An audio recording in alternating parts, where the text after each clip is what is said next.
आपको आज के सुसमाचार की जरूरत पड़ेगी। हर सुसमाचार की जरूरत पड़ती है। हर एक वचन जो है वो परमेश्वर के द्वारा होता है, लेकिन जो आज का विषय है उसकी आवश्यकता बहुत ज्यादा होती है। प्रेरित जो थे, यीशु मसीह के जो चेले थे, उनके विषय में आप लोगों ने सुना और पढ़ा है। उनके पास क्या था कि वे प्रभु यीशु मसीह के शुभ समाचार को तमाम तकलीफों में भी लोगों तक पहुंचाते थे। तो उनके पास ऐसा क्या था कि जिसके द्वारा वे प्रभु की महिमा दूर दूर जाकर और उपद्रवियों के बीच भी, प्रेमियों के बीच भी, नफरतों के बीच भी किया करते थे। तो बता सकता है आप में से कोई? सामर्थ, विश्वास, आज्ञाकारिता, पवित्र आत्मा, ओके, और संयम था। Very good. इन सब बातों के यस अच्छा, इन सब बातों का उनके जीवन में होना उनके जीवन से दिखाई देता है। ये सब चीजें थी। पवित्र आत्मा भी था उनके पास, उसके बिना वो कुछ कर ही नहीं सकते। संयम था, विश्वास भी था, लेकिन उनके पास जो था वो जो पवित्र आत्मा हमें देती है, जो विश्वास हमें देता है, जो संयम हमें देता है, वो क्या देता है? वो एक सांसारिक शब्द नहीं है, वो बहुत ही आत्मिक शब्द है। वह है उत्साह, जोश। हालेलुया। उनके अंदर उत्साह था, वे उत्साहित रहते थे, जोश में रहते थे, लेकिन संयम के साथ अपने पवित्र आत्मा की अगुवाई को कभी भूला नहीं करते थे। तो जो आप लोगों ने शब्द बोले हैं वो सब पवित्र कलाम के हैं और वो सब उनके अंदर थे। लेकिन उनके अंदर सबसे बड़ी चीज, जो ये सब वरदान, जो सब चीजें उन्हें मिली थी, उसके द्वारा उनके हृदय के अंदर जो कटोरा उमड़ता है, शब्द कहते हैं बाइबल में, वो जो कटोरा उमड़ता है उसे उत्साह कहते हैं, उसे जोश कहते हैं। हालेलुया। और वही प्रेरितों के जीवन के अंदर था, जिसको उनकी जिंदगी में हमें देखने को मिलता है। आप एक जब विश्वास की जिंदगी जी रहे हैं और ऐसे दौर में आप विश्वासी बने हैं, जो उसी समय को याद कराता है जिस समय में प्रेरित प्रचार करने जाते थे, उनको मारा जाता था, उनको पीटा जाता था, उनके कपड़े फाड़ दिए जाते थे, और जब वे मंडली में बैठ के प्रार्थना करते थे, उस मंडली पे आकर अचानक लोग हमला कर दिया करते थे। हालेलुया। तो बड़ा आनंद का समय है आपकी जिंदगी के लिए। ये बड़ा ही पवित्र आत्मा की महिमा से भरा समय है हिंदुस्तान के लिए, हमारे देश के लिए, और उन लोगों के लिए जो ईसा मसीह पर विश्वास करते हैं। हालेलुया। क्योंकि अब आपके समय एक ऐसा दौर है जिस दौर में आप प्रेरित बनकर उभर सकते हैं। हालेलुया। जिस दौर में आप एक कलीसिया के लिए इस्तेमाल किए जा सकते हैं, प्रभु की देह के लिए इस्तेमाल किए जा सकते हैं। अगर आज से 40 साल 30 साल पहले आप होते तो हो सकता है ठंडी गुनगुनी कलीसियाओं में शुमार हो जाते, लेकिन आज जोशीला, गर्माहट से भरा हुआ, पवित्रता से भरा हुआ एक परमेश्वर आपकी जिंदगी के जीवन को देखना चाहता है, और वो आपकी गवाहियों से मिलता है देखने को। तो आज का जो दौर है, जो आज का जो समय है, जिसमें हम सब लोग प्रभु का कलाम सुन रहे हैं, वह आपकी जिंदगी के लिए किसी न किसी एक प्रेरित के रूप में हो सकता है। बहनों के लिए किसी न किसी जो यीशु मसीह की शिष्याएं थी, जो यीशु मसीह की मंडली में शामिल थी, उनके अनुसार भी उनका जोश और जुनून हो सकता है। हालेलुया। लेकिन क्या ये उपद्रव, क्या ये चर्चों का कलीसियाओं के ऊपर हमला, क्या ये विश्वासियों को जेल खाने में डाल देना, पासवानों को मारना, क्या ये प्रभु के काम को रोक सकता है? नहीं रोक सकता। पौलुस कहता है कि मुझे मेरे मसीह के प्रेम से कौन अलग कर सकता है? ना तो मृत्यु और न अंधकार, न नंगाई, न उपद्रव, और न ही किसी प्रकार की और अड़चन हमें मसीह के प्रेम से अलग नहीं कर सकती। ये प्रेरितों के अंदर का जोश था, ये प्रेरितों के अंदर का जुनून था, और जिस प्रेरित जोश जुनून से भरा होता था, उसकी कलीसिया भी वैसी ही गर्माहट से भरी हो। हालेलुया। तो आज आपकी जिंदगी के अंदर वो उत्साह परमेश्वर देखना चाहता है, और वो जुनून आपके अंदर देखना चाहता है, वो जोश आपके अंदर देखना चाहता है, जो प्रेरितों की किताब के अंदर उपद्रवियों के बीच में, परमेश्वर के लोगों के बीच में था। हालेलुया। जैसे कि आज आपकी गवाही उत्साह और जोश को प्रकट करती है। आइए भजन संहिता से आज के शुभ समाचार की शुरुआत करेंगे। 69 चैप्टर उसकी 9 वर्सेस से हम लोग शुरू करेंगे, और मैसेज है आपका मसीह में उत्साह, जिसको आप जोश भी लिख सकते हैं। तो इसमें हम लोग यीशु का क्रिस्ट इसका आदर्श है, जो प्रभु यीशु है वो इस बात का आदर्श है, उस उत्साह के जिसका उत्साह हमें मसीह के जीवन में दिखाई पड़ता है। पढ़िए 69 का 9। क्योंकि मैं तेरे भवन की धुन में चलते चलते भस्म हुआ। और बस अब यहाँ पर दाऊद के भजन संहिता को हम लेते हैं, और वहां पर एक शब्द है धुन। धुन शब्द जो है वो किसी कार्य को लगातार करते रहने को दर्शाता है, और ऐसे शब्द को उत्साह और जोश से भरा हुआ कहते हैं। और इस शब्द का इस्तेमाल नए नियम के अंदर पौलुस भी कई बार अपनी पत्रियों में करते हैं, और वो कहते हैं कि मैं तो मसीह की धुन में सवार हूं, मैं तो उसके सुसमाचार की धुन में लगा रहता हूं। हालेलुया। यहाँ पर लिखा है, फिर ध्यान से पढ़ेंगे, पढ़िए। क्योंकि मैं तेरे भवन की धुन में जलते चलते भस्म हुआ। मैं तेरे भवन की धुन में जलते जलते भस्म हुआ। और जो निंदा वे तेरी करते हैं, और जो निंदा वे उपद्रवी तेरी करते हैं, वही निंदा मुझको सहनी पड़ी है। और वही निंदा मुझको सहनी पड़ी है। लेकिन मैं ये अंदर तेरे भवन को लेके धुन सवार है, तेरी महिमा को लेके धुन सवार है। हालेलुया। इस प्रकार से दाऊद उस परमेश्वर के भवन के लिए उत्साहित हैं, जिसको सुलेमान ने आगे जाकर बनाया था। परमेश्वर के लोगों के अंदर वो धुन, वो जोश, वो उत्साह कभी भी कम नहीं होना चाहिए, क्योंकि ये परमेश्वर का दिया हुआ सबसे ज्यादा सामर्थ्य हम सब के लिए आशीषमय जीवन है, जिसको मसीह, जिसको परमेश्वर हमारे आपके जीवन में देखना चाहता है। यूहन्ना की किताब 2 चैप्टर उसकी 17 वर्सेस को आप निकालिए। यूहन्ना 2 अध्याय और उसकी 17वीं आयत में भी हम लोग देखते हैं इसका आदर्श क्या है, मसीह का जीवन का आदर्श क्या है। परमेश्वर कहता है कि अंत के दिनों में ऐसा होगा कि तो जैसा हो रहा है, तो यूहन्ना 2 अध्याय उसकी 17वीं आयत में देखें कि अंत के दिनों में कैसा होगा। पढ़िए। तब उसके चेलों को स्मरण आया, तब उसके चेलों को स्मरण आया कि लिखा है तेरे घर की धुन मुझे खा गई, तेरे घर की धुन मुझे खा जाएगी। फिर से यहाँ पर बात आती है धुन की। क्या धुन एक चिंता को दर्शा रही है? क्या यहाँ पर खाना कि शरीर की कमजोरी को दर्शा रही है? इसको आपको समझना पड़ेगा। इस पे हम थोड़ी सी बातचीत करेंगे। जैसे माताएं कहती हैं या एक पिता कहता है, मुझे तो अपने बच्चों के कैरियर की चिंता खाए जा रही है। इसका मतलब उसका शरीर घट रहा है, उसका जो मानसिक संतुलन है वो बिगड़ा जा रहा है, खाया पिया शरीर में नहीं लग रहा है।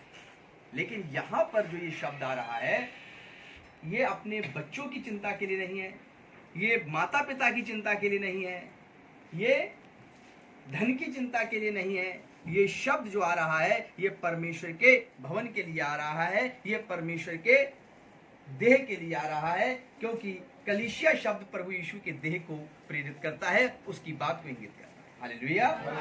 तो पुराने नियम में भी दाऊद को परमेश्वर भवन की चिंता है, और उसे अपने किसी और बात की चिंता नहीं, उसे किसी और बात का दिमाग में ख्याल नहीं। और यहाँ पर नए नियम के अंदर हम लोग देखते हैं, यूहन्ना के अंदर क्या लिखा है, दोबारा पढ़िए। तब उसके चेलों को स्मरण आया कि लिखा है। क्या पढ़ रहा है बेटा? 2:17 पढ़िए यूहन्ना। हाँ पढ़िए। तब उसके चेलों को स्मरण आया कि लिखा है, तेरे घर की धुन मुझे खा जाएगी। यह बात क्यों लिखी चेलों ने? यीशु मसीह जब मंदिर के अंदर गए तो उन्होंने क्या किया? जब यीशु मसीह दाऊद के द्वारा नींव रखी और सुलेमान द्वारा जो भवन बनाया गया, जब उस पिता के घर में पहुंचे मसीह यीशु, तो वहां पर देखा क्या कि वो मंदिर जो था, प्रार्थना स्थान जो था, वो व्यापार का केंद्र बन गया था। वहां पर व्यापार हो रहा था, लेन देन हो रहा था, सबकी चौकियां, सबके स्थान बांट दिए गए थे। और यीशु मसीह ने जब देखा तो यीशु मसीह ने क्या कहा? यीशु ने कहा कि तुमने मेरे पिता के घर को डाकुओं की खो बना दिया है। यीशु का जोश यहाँ पर देखने लायक था। हालेलुया। और यीशु मसीह का जोश ये था कि उन्होंने कबूतर खोल दिए और जो पेटियां थी उनकी पलट दी और सर्राफों की पेटियां पलट दी, और यीशु मसीह ने सबको अपने पिता के घर से कोड़ा बनाकर कपड़े का मार कर बाहर कर दिया और कहा कि तुमने मेरे पिता को डाकुओं का व्यापार का स्थान बना दिया। हालेलुया। यीशु मसीह के जीवन में यहाँ पर हमें एक उत्साह देखने को मिलता है। सारे जीवन में उत्साह था, वो तो एक उत्साह के हमारे प्रेरित सूत्र हैं। लेकिन हम इस पर्टिकुलर जगह की बात करते हैं। वे परमेश्वर भवन में गए और जाकर उन्होंने वो उत्साह के साथ, वो जोश के साथ वहां पर कहा, और चेले भी यहाँ पर कह रहे हैं, क्या कह रहे हैं? तब उसके चेले को स्मरण आया कि लिखा है तेरे घर की धुन मुझे खा जाएगी। हालेलुया। क्या आज आपके जीवन के अंदर क्या ऐसी कोई धुन सवार है जो परमेश्वर के भवन की महिमा से बढ़कर हो? यदि है तो आपका जो जोश है, जो आपका सांसारिक तौर पर जोश है किसी चीज को प्राप्त करने का, वो एक समय के बाद शिथिल हो जाएगा, एक समय के बाद उसका अंत होगा। लेकिन यदि परमेश्वर के राज्य के लिए आपके अंदर एक धुन सवार है और आपके अंदर एक जोश है, तो आप कभी भी उस राज्य का अंत नहीं देख पाएंगे, बल्कि उसमें आप बढ़ोतरी पाएंगे। और आपका जब शरीर काम नहीं करेगा, जब आप एक बुढ़ापे की तरफ आप बढ़ेंगे, तो आप प्रार्थना करेंगे कि हे परमेश्वर, बुढ़ापे में तू मेरा त्याग मत करना, बल्कि जहां मैं ना जाना चाहूं तू मुझे वहां भी ले जाना। हालेलुया। आप अपने घर में बैठे हुए, अपने बिस्तर पर बैठे हुए, आप वो दुआएं, वो प्रार्थना कर रहे होंगे और वो स्वप्न देख रहे होंगे और वो जवानों को बता रहे होंगे। वो एक अलग ही प्रकार की महिमा होगी, और वो तभी मिल सकती है जब आप सभी धुन को छोड़कर, जब आप परमेश्वर के राज्य की धुन और उसके भवन की धुन में अपने जीवन को व्यतीत करते हैं। हालेलुया। परमेश्वर की भक्ति का हम लोग बहुत सारा भेद की बात सीखते हैं कि परमेश्वर का भक्ति किस रीति से करें, कैसे करें। लोग अलग अलग तरह के उपाय ढूंढते हैं। परमेश्वर भक्ति का शोक इसकी प्रेरणा देता है। परमेश्वर की भक्ति में जो दुख मिलता है वह हमें प्रेरणा देता है कि हम अपने जोश को कम ना होने दें। जैसे हम ज्यादा समय ना लेते हुए छोटी छोटी बातों को बताएंगे और आप उसको विस्तार से समझने की कोशिश करना। जैसे अय्यूब के जीवन में बहुत दुख है, संतान खोने का दुख, धन चले जाने का दुख, पत्नी का ताना मारने का दुख, अपनों के छोड़ जाने का दुख, और शरीर पर इतने बड़े फफोले हो जाना और उसमें खुजली मचना और राख डालने का दुख, शरीर में कमजोर हो जाने का दुख। लेकिन उसके बाद भी वो कहता है कि जो दिया था परमेश्वर ने, वही परमेश्वर ने ले लिया। परमेश्वर देता है और परमेश्वर ले लेता है। परमेश्वर की नाम की जय जयकार हो। जो जब कहता है कि परमेश्वर ने दिया और परमेश्वर ने लिया, उसके नाम की जय हो, ये क्या समझते हैं? ये एक धुन है जो अय्यूब के दिमाग में परमेश्वर के राज्य के लिए है, जो परमेश्वर की भक्ति के लिए है, जो परमेश्वर की सेवा के लिए है, जो परमेश्वर के लिए है। वहां पर पत्नी के लिए नहीं है उसके अंदर धुन सवार, बच्चों के लिए नहीं है धुन सवार, वहां पे अपने जो भेड़ बकरियां चोरी हो गई उसके लिए धुन सवार नहीं है। वहां पर उसके अंदर धुन सवार है तो परमेश्वर के लिए, यहोवा के लिए। हालेलुया। वह शरीर में कमजोर है, उसके मित्र देखते हैं और सूंघते हैं कि क्या बदबू आ रही है इसके शरीर के अंदर, कैसे इसके पास बैठे। 10 से 15 कदम दूर बैठकर वे उसका हालचाल पूछते हैं। और एक समय ऐसा था कि वे बैल बूटे के वस्त्र पहनकर उसके संग सोया करते थे, बैठा करते थे। लेकिन वक्त आया, उसके जीवन में दुख था, लेकिन धुन किस बात की सवार थी? धुन का अर्थ उसका उत्साह, उसका जोश किस रीति का था? वो था परमेश्वर में बढ़ने की रीति। हालेलुया। परमेश्वर को एक विस्तार से उसने अपनी जिंदगी के अंदर प्रकट करके दिखाया।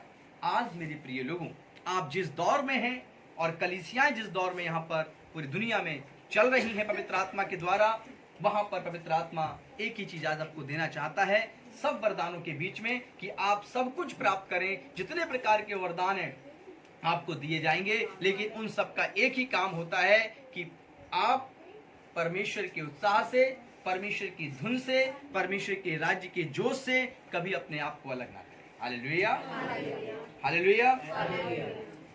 दूसरा कुरिन्थियों 7 अध्याय उसकी 10 और 11 आयत को पढ़िए। दूसरा कुरिन्थियों 7 अध्याय उसकी 10 और 11 आयत क्या कहती है?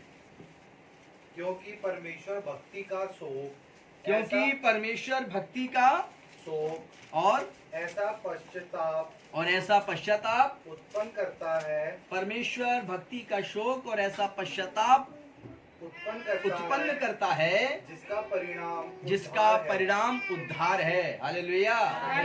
ऐसा वो क्या करता है? भक्ति का शोक और पश्चाताप प्रकट करता है कि जिसका परिणाम उद्धार है। यदि कोई इंसान ये रोए कि मेरे अपने बिछड़ गए हैं, कोई इस बात के लिए रोए कि मेरा धन जो था वो चोरों ने चोरी कर लिया है, कोई इस बात के लिए रोए कि मेरा व्यापार था वो नष्ट हो गया है, और उसी की धुन सवार बनाए रखे, तो क्या उससे उद्धार मिल सकता है? उससे मोक्ष मिल सकता है? नहीं। क्या उससे निजात मिल सकती है? नहीं। वो कहे कि मैंने बहुत बड़ी बड़ी परीक्षाएं दी, मैं उसमें फेल हो गया, तो क्या वो जिंदगी के किसी और कार्य में सफल हो सकता है? नहीं। उसके अंदर धुन जो सवार हो, अपने लक्ष्य को लेकर कभी कमजोर नहीं पड़नी चाहिए। हालेलुया। और अय्यूब अपने लक्ष्य को जानते थे, इसीलिए यहाँ पर लिखा है, क्या बेटा पढ़िए? क्योंकि परमेश्वर भक्ति का शोक, हाँ, ऐसा पश्चाताप उत्पन्न करता है। जब आपके जीवन के अंदर भक्ति होती है, जब कोई दुख आता है आपकी जिंदगी में, जैसे कि अय्यूब की जिंदगी में कोई दुख आया, और जैसे कि हम लोगों ने पुराने नियम के अंदर भी नबियों के जीवन में कई प्रकार की कठिनाइयों को देखा है, सुना है, और वैसा ही कोई दुख आपकी जब जिंदगी में आता है तो जिसका परिणाम उद्धार है, और उस दुख के कारण आपको पश्चाताप प्राप्त होता है, और पश्चाताप के बाद आप माफी मांगते हैं या परमेश्वर का धन्यवाद देते हैं, जिसका परिणाम होता है उद्धार। आज आपके जिंदगी में दुख है, आज आप अपने आप को ये कहने में डर जाते होंगे कि मैं यीशु मसीह पे विश्वास करता हूँ, जीसस क्राइस्ट ने मुझे चुना है। अगर इस बात का उत्साह आपकी जिंदगी के अंदर कमजोर पड़ रहा है, तो आपको एक बार फिर अपने इस मसीह की सलीब पर नजर डालनी होगी कि वो किस जोश और आनंद के साथ उस पर था, और कहता है, पिता इन्हें क्षमा कर, ये जानते नहीं कि ये मेरे संग क्या कर रहे हैं, मैं कौन। हालेलुया। आज आपकी जिंदगी के अंदर परमेश्वर एक दुख लाना चाह रहा है, और उस दुख के बीच में पश्चाताप छिपा हुआ है, और उस पश्चाताप के परिणाम स्वरूप आपकी जिंदगी में मोक्ष आएगा, उद्धार आएगा, निजात आएगा, जो हम लोग बाट जो रहे हैं कि यीशु मसीह दोबारा बादलों पर आने वाले। हालेलुया। हम उसके लिए इस दुख रूपी, पश्चाताप रूपी जिंदगी से होकर गुजरेंगे, तभी हम उसकी उस महिमा में पहुंच पाएंगे जिसके लिए वो हम सबको लेने के लिए आएगा। संतों में यह प्रबल होता है, जो संत प्रवृत्ति होती है, अर्थात संत का अर्थ जो प्रभु की प्रेरिताई से जीवन व्यतीत करते हैं, जो प्रभु की प्रेरिताई से अपने जीवन को चलाते हैं, जिनके अंदर वैसी ही धुन सवार होती है कि अब मुझे मसीह के लिए जीना है और अपने मसीह के लिए अपनी जिंदगी को व्यतीत करना है, तो उनके अंदर यह इच्छा बहुत प्रबल होती है। पढ़िए भजन संहिता 119 और उसका 139, 119 का 139 वर्सेस को पढ़िए, और देखिए कि किस प्रकार के अंदर एक संत प्रवृत्ति के लोगों के जीवन में ये शब्द प्रयोग किया जाता है। पढ़िए। मैं तेरी धुन में भस्म हो रहा हूँ। और वो कहता है, एक संत प्रवृत्ति का व्यक्ति, जैसे कि पतरस थे, पौलुस थे, याकूब थे, यूहन्ना थे, या आज के समय में ऐसे बहुत से दास होंगे जो पवित्र सेविकाई पूरे वर्ल्ड में कर रहे होंगे, प्रभु ने इस्तेमाल कर रहा होगा, या आप में से जितने भी लोग हैं जो अपने आप को प्रभु के लिए, उसकी धुन के लिए समर्पित करना चाहते हैं, उसके राज्य के लिए समर्पित करना चाहते हैं, तो ये शब्द आज आपकी जिंदगी के लिए है जो परमेश्वर ने इस कलाम में रखा है। पढ़िए इसको। मैं तेरी धुन में भस्म हो रहा हूँ। और कहना है आपको कि मैं तेरी धुन में भस्म हो जा रहा हूँ, क्योंकि मेरे सताने वाले हाँ, तेरे वचनों को भूल गए हैं। Praise the Lord. मेरे सताने वाले तेरे वचनों को भूल गए हैं। और आज के समय जो सताव चल रहा है, आज के समय जो कलीसियाओं पे उपद्रव चल रहा है, आज के समय में जब आपने प्रेम करना सीख लिया है, दुश्मनों को माफ करना सीख लिया है, जब आपने अपनी जिंदगी में पापों को छोड़कर पश्चाताप करके उद्धार के मार्ग पे चलना शुरू कर दिए हैं, तो आपके जीवन में उपद्रव आ गया है, आपके जीवन में सताव आ गया है, आपके जीवन में बाउंडेशन लग गई है, आपको जेल खाने में डालने के लिए लोग तैयार हैं, तो ये समझ लेना कि आपके अंदर जो ये शब्द लिखा है, क्या लिखा है बेटा आखिरी लाइन?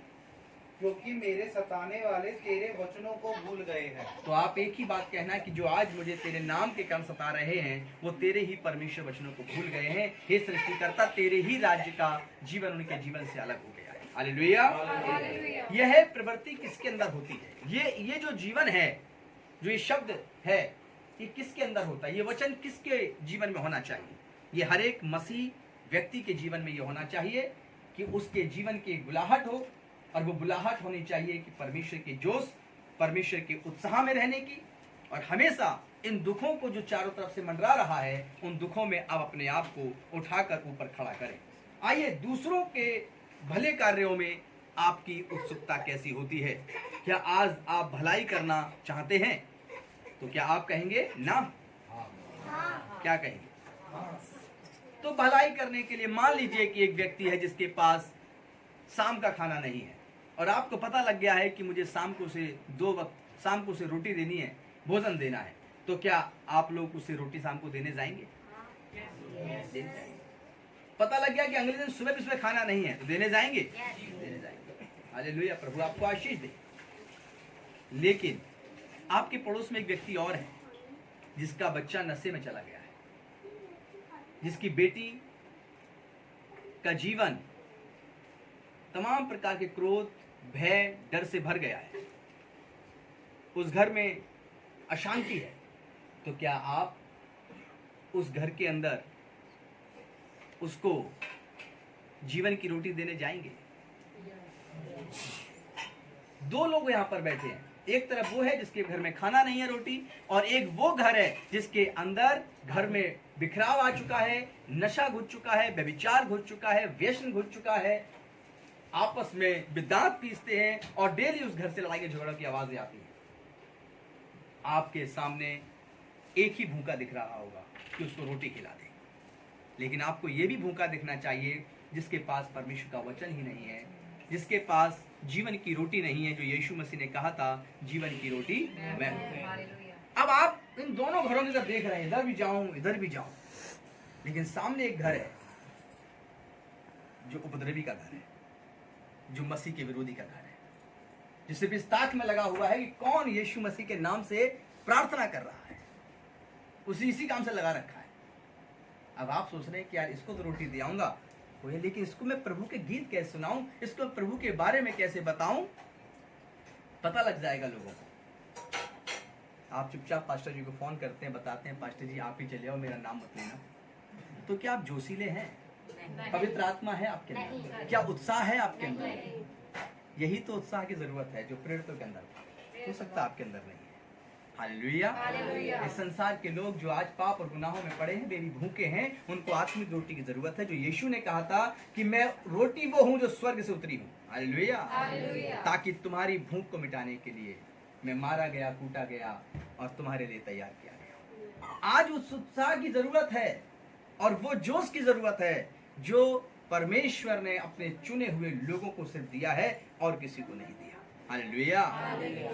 जब 2 प्रभु के चेले थे, जब उनको मारा गया बैतों से और खूब मारा उनको, और मारने के बाद उनसे कहा यहाँ पर यीशु के नाम का प्रचार मत करना। पवित्र बाइबल में लिखा है प्रेरितों की किताब के अंदर। तो बता सकते हैं उन 2 दासों चेलों का नाम क्या था? एक का पौलुस और सिलास। पौलुस और सिलास को जब प्रेरितों की किताब में लिखा है कि आज के 2000 साल पहले नहीं, हम बात करते हैं 1900 साल पहले, हालेलुया, लगभग, तब उनको जब मारा गया, पीटा गया, तो जब पिट गए तो वो जब भीड़ दूर हो गई, उन्हें लगा तो मर गए, वो चुपचाप से उठते हैं, अपने कपड़े झाड़ते हैं और कहते हैं अरे सुनो, मैं यीशु मसीह का नाम का प्रचार न करूं, ये ऐसा हो सकता है? हालेलुया। मैं तो यीशु मसीह का ही प्रचार करूं तो मुझे मुक्ति दाता है। ये उत्साह आपके अंदर होना चाहिए। हालेलुया। ये उत्साह नहीं होना चाहिए कि दांत के बदले दांत, आंख के बदले आंख, कान के बदले कान, हाथ के बदले हाथ। हालेलुया। ये उत्साह तो उनको शोभा देता जिनके पास गुरु और प्रभु यीशु नहीं। हालेलुया। हमारे और आपके जीवन के अंदर जो उत्साह चाहिए पवित्र आत्मा का उत्साह है, जिसके शब्द आप लोगों ने लिए थे कि पवित्र आत्मा, आप लोगों ने कहा कि संयम, आप लोगों ने कहा कि विश्वास, आप लोगों ने किसी में कहा प्रेम। ये सब चीजें आपके अंदर एक अलग सा उत्साह पैदा करें। और आज आप नजर डालिए अपने इलाके में और प्रभु से घुटने टेक के प्रार्थना करिए और कहिए कि प्रभु मुझे ऐसे घरों के विषय में बता जहां पर शाम की रोटी लड़ाई और झगड़े से खाई जाती है, जहां के जवान बेटे और बेटियां बिगाड़ दिए हैं, जहां के घर के अंदर सुकून और शांति नहीं है, जहां के घर के बेटे बेटियां पढ़ने लिखने नहीं जाते हैं। प्रभु मुझे भेज, मैं तेरे नाम से जाऊंगा और उस घर से अशांति को दूर करूंगा, उस घर से कलेश को दूर करूंगा, उस घर से नशे को दूर करूंगा, उस घर से व्यभिचार को दूर करूंगा, उस घर से नफरत को दूर करके उस घर में प्रेम की स्थापना करूंगा जो परमेश्वर ने सृष्टि के आरंभ से दिया है। यानी कि हम जिस परमेश्वर को मानते हैं वो सनातन परमेश्वर कहता है कि जा और दूसरे की भलाई कर। हालेलुया। भलाई करने के लिए जाते हैं, सिर्फ एक ही भलाई आती है, रोटी खिलानी है, पूड़ी आलू खिलाने हैं, शरबत बांटना है, सड़क के किनारे तंबू लगाना है, सबको खूब बांटो, खूब खिलाओ। ऐसी भलाई करनी चाहिए। एक टाइम का भोजन किसी को खिलाइए, लेकिन जीवन की रोटी जब आप खिलाएंगे तो उसकी पीढ़ियां आपको आशीष देंगी, और जब आप सो जाएंगे तो आपके लिए स्वर्ग में एक ईंट लगाई जाएगी। हालेलुया। तो इसलिए वो जुनून और वो जोश, वो उत्साह आपके अंदर होना चाहिए।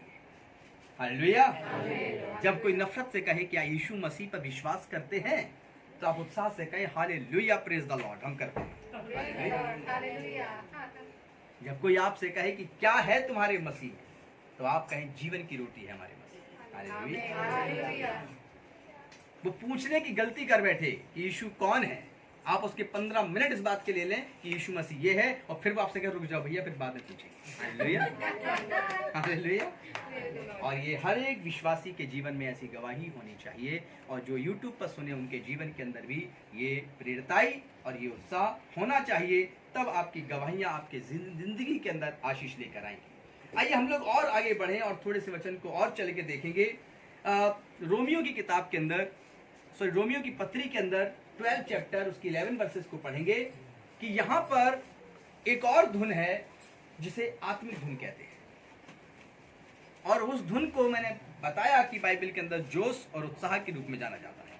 रोमियो 12 का 11 पढ़िए।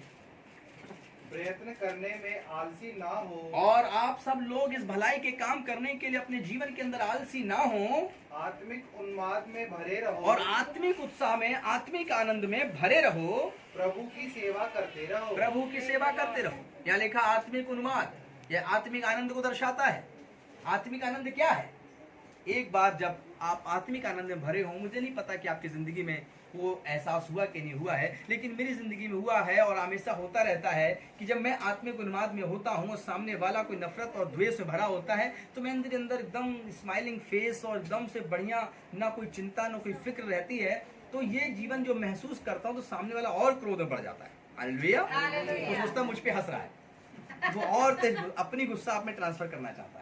हालेलुया। इसे थोड़ा सा एग्जांपल आत्मिक उन्माद का है। जैसे मसीह यीशु की दाढ़ी नोची, मसीह यीशु पर थूका, मसीह यीशु को घसीटा, मसीह के ऊपर कोड़े लगाए 39, उसको लटका दिया, फिर भी वो कहता है हे पिता इन्हें माफ कर, ये जानते नहीं कि मैं कौन हूँ। हालेलुया। ये है आत्मिक उन्माद। आज आपकी जिंदगी के अंदर यहाँ पर लिखा है क्या? प्रयत्न करने में आलसी ना हो। क्या आप किसी को दुखों में पड़ा हुआ देखेंगे तो क्या आप उसके पास सामने जो घर बना हुआ है, यहाँ पर नहीं, एग्जाम्पल दे रहा हूँ, और वो कहता है कि यीशु मसीह के लोगों को पकड़ना है, इस डर से आप किसी को आत्मिक आशीष देने से मना कर रहे हैं, इस डर से आप किसी को यीशु का संदेश सुनाने से घबरा रहे हैं, इस डर से जो आपने यहाँ पुलपिट में गवाहियां दी हैं उसको बताने से डर रहे हैं, तो फिर आप यीशु मसीह के चेले नहीं हैं। क्योंकि बाइबल के अंदर उत्साहित चेलों का नाम है। हालेलुया। बाइबल के अंदर ऐसे विश्वासियों का नाम है जो यीशु मसीह के नाम पर देश के लोगों को परमेश्वर की पवित्र रोटी देते हैं, परमेश्वर के लिए आत्मिक भूख उनकी मिटा दिया जाता है। तो यहाँ पर लिखा है, क्या लिखा है बेटा, फिर से पढ़ो। प्रयत्न करने में आलसी तो ना हो। आज के बाद परमेश्वर कहता है यदि आप उत्साहित हो, जोश में भरे हो, तो प्रयत्न करने में आलसी ना हो। और आगे आत्मिक उन्माद में भरे रहो और आत्मिक उन्माद में भरे रहो, और आपका आनंद कभी कमजोर नहीं होना चाहिए।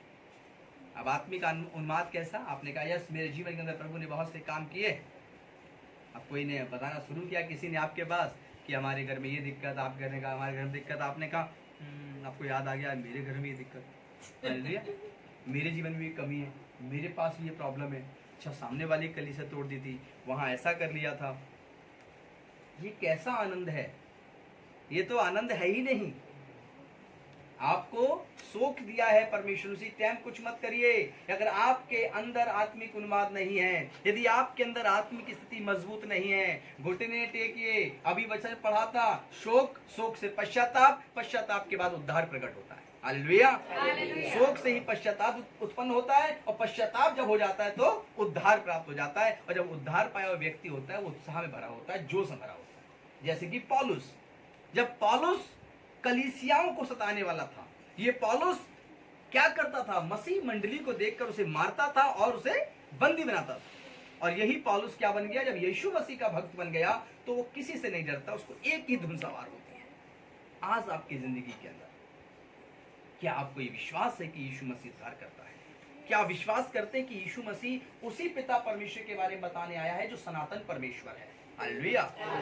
तो आपको ये विश्वास हो जाता है तो आप फिर आत्मिक उन्माद में भरकर प्रेरित होकर दूसरे को बताएंगे, और अपने पड़ोसी को जिस गड्ढे में वो पड़ा हुआ है पाप के, उससे आप निकाल लाएंगे, तो परमेश्वर आपके जीवन के अंदर और उत्साह और आनंद देगा। हालेलुया। लेकिन यदि आप संसार के लोगों से, उनकी बातों से शर्मा जाएंगे, तो मत्ती 5 के अंदर लिखा है कि यदि तुम नाना प्रकार के उपद्रव होते हुए देखो, तुम्हारे विषय में लोग झूठ बोले, निंदाएं करें, तुम्हें सताएं, तो तुम उनसे मत डरना, क्योंकि हमारे लिए स्वर्ग में बड़ा प्रतिफल होगा। हालेलुया। तो आज आपको इस प्रतिफल को पाने के लिए आपके अंदर क्या होना चाहिए? एक उत्साह होना चाहिए। हालेलुया। और आपके अंदर एक जुनून होना चाहिए, जैसे कि धुन सवार होनी चाहिए, जैसे कि पौलुस के अंदर थी। और यह आज परमेश्वर आपको देगा। भले कार्यों में लगे रहिए। गलातियों किताब के अंदर निकालिए 4 अध्याय उसके 18वीं आयत। सिर्फ जोश जुनून इस बात का नहीं कि आप मसीह के सुसमाचार से भरे हो, लेकिन आप इस बात को भी ध्यान रखिए कि परमेश्वर ने एक भलाई करने का हाथ यदि आपको दिया है, तो भलाई करने अभी अपने जीवन से आप बंद मत करिएगा। ये भी एक जोश का, उत्साह का दूसरा स्वरूप होता है। पढ़िए। पर यह भी अच्छा है हाँ। कि भली बात में हर समय मित्र बनाने का यत्न किया जाए। हाँ, भली बात में सबको मित्र बनाने का यत्न किया जाए। अगर किसी को रोटी चाहिए तो रोटी दीजिए, वचन ही सुना के मत चले आइए। हालेलुया। हो सकता है कि उस परिवार के अंदर लड़ाई झगड़े हो, कलेश हो, शाम की रोटी ना बनी हो, तो वचन की रोटी तो आपने उसे दे दी है, लेकिन शाम का भोजन उसे आप खिला सकते हैं। हालेलुया। और यहाँ पर फिर क्या लिखा है? न केवल उसी समय की जब मैं तुम्हारे साथ रहता हूँ। हालेलुया। और प्रभु यीशु मसीह क्या कहता है? वो इमानुएल के रूप में कहता है कि जहाँ कहीं तू जाएगा मैं तेरे संग संग चलूंगा, मैं तेरे संग रहता हूँ। जहाँ तू उपस्थित होता है वहां मैं उपस्थित होता हूँ। जब तू घुटने टेक के प्रार्थना करता है तो मैं तेरी प्रार्थना को सुनकर उसका उत्तर देता हूँ। तो परमेश्वर कहता है कि जब तू भलाई करने के लिए आगे बढ़ेगा तो मैं तेरे संग रहूंगा, मैं तेरे पास रहूंगा। हालेलुया। जब प्रभु यीशु मसीह के 2 चेलों को पकड़ लिया गया और उनको बंदी बना लिया गया और उनको जेल खाने में डाल दिया, दरोगा ने 7 पैरों में उसको बंद कर दिया। और जब बंद कर दिया तो वह दरोगा ने देखा कि सैनिक लगा दिए गए हैं और बाहर बैठ गया। वे 2 चेलों का नाम कोई बताएगा? जेल में जो बंद हो गए, एक पतरस, दूसरा यूहन्ना तो नहीं था? कौन था? एवेंजलिस्ट बताएंगे। सिलास और पौलुस। सिलास और जिसने दरोगा को बपतिस्मा दिया था। बाइबल की कौन सी घटना है वो, जहां दरोगा ने अपने पूरे परिवार समेत जाकर सुसमाचार सुना और उसी समय रात को ही या दिन में ही सुबह बपतिस्मा भी लिया? वो 2 कौन से चेले थे? हालेलुया। आइए उन 2 चेलों की हम कहानी सुनाते हैं और आप में से कलीसिया में से बाकी लोगों पे पिछली प्रचार की तरह एक और आज का सवाल आपको छोड़ देते हैं कि इन दोनों चेलों का नाम आप हमारे व्हाट्सएप पर लिख के भेजेंगे कि वो कौन से 2 चेले थे। हालेलुया। तो वो दोनों चेलों को जब बंदी बनाकर रख लिया गया तो दोनों चेले जब बंदी थे, अंदर साकड़ों से बंधे हुए थे, तो वे अंदर जो थे वे प्रार्थना कर रहे थे। क्या उनके अंदर यह आवाज आ रही होगी, कहां से कहां फंस गए, यीशु मसीह का प्रचार करने लगे, इससे बड़े तो मछली पकड़ते रहते। ये सोच रहे थे। गीत गा रहे होंगे, आराधना कर रहे होंगे, प्रार्थना कर रहे होंगे, परमेश्वर के साथ उनकी एक संजीदगी जीवन था, उनका साथ था परमेश्वर के साथ। वो जेल खाने में भी परमेश्वर के आत्मिक उन्माद से भरे हुए थे। वे जानते थे कि परमेश्वर का आनंद हमारे जीवन के अंदर है, और परमेश्वर ने ऐसा किया कि सारी बेड़ियां खुल गईं, फाटक खुल गए, और दरोगे ने देखा कि सब मूर्छित पड़े हैं। लग रहा है ये दोनों कैदी भाग गए हैं। अब तो मैं अपने तलवार से अपने आप को गला काट लेता हूं, क्योंकि सुबह तो मेरा गला परिवार समेत काट दिया जाएगा। और इस प्रकार जैसे तलवार पर उसने गला रखा, अंदर से आवाज आई, रुक जा, हम यही हैं, हम भागे नहीं हैं। हालेलुया। ये भी बड़े उत्साह की बात है कि वे कैदी हैं, जेल खुल गया है, सैनिक मूर्छित हो गए, और वे कह रहे हैं हम यही हैं। हालेलुया। और जब उन्होंने देखा कि वे वहीं पर हैं, तो वे अंदर से निकल कर आया। दरोगा ने देखा और हाथ जोड़कर बोला कि आप कौन हैं। तब उन्होंने यीशु मसीह की उन्हें कथा सुनाई। वह उन्हें अपने घर ले गया और उन्होंने यीशु मसीह के विषय में बताया कि जिस यीशु को सूली चढ़ाया गया वही हमारा और सबका उद्धार करता है। उसी को आदि शक्ति, आदि मुक्तिदाता, उसे इस धरती पर नियुक्त किया है परमेश्वर ने। जब ये बात पूरी कहानी सुनी तो दरोगा ने अपने पूरे परिवार समेत उसी घड़ी बपतिस्मा लिया, यीशु मसीह को अपने जीवन का उद्धार करता बनाया। हालेलुया।